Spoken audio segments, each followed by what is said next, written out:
Donald Trump came into the presidency with fire. He came in demanding change on the home front and on all of our borders. The most important policy that Trump has begun to change is his policy on immigration and illegal immigration. This is both a domestic and a foreign problem. Most Americans have heard about the infamous wall that Trump will erect soon, but they've only heard the facts of the opposing side, instead of the facts that those who are in support of the wall share.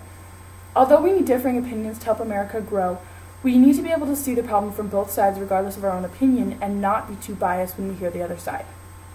Donald Trump has strong opinions, as a president should, about the immigration laws, and people are not happy. Earlier in his political career, he claimed that he would like to deport all 11 million illegal immigrants living in the U.S. today. Recently, he has spoken about his immigration laws, and CNN shares that he will have no amnesty for the remaining illegal immigrants. And while comments like these are harsh, he has not repeated the wish to deport all illegal immigrants.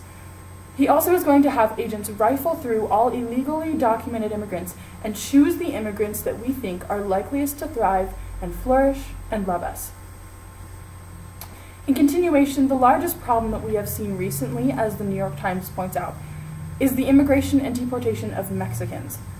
The new laws that have been put out that have caused the most turmoil in Mexican families are the ones that say all illegal immigrants and their families will be deported, as Trump said earlier. The New York Times gives one example of a woman named Kristen, who lived in the U.S. for 25 years after her parents illegally immigrated and settled here.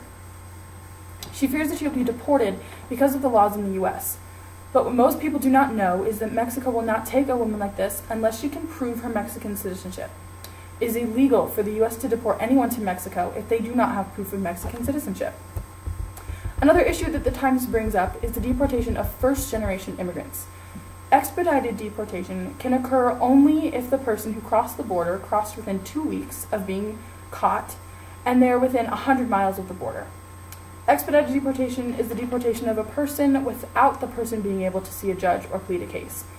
This type of deportation is illegal in any person living in the United States for longer than 2 weeks because of the due process laws that apply to any person in America, entitled to citizenship or not.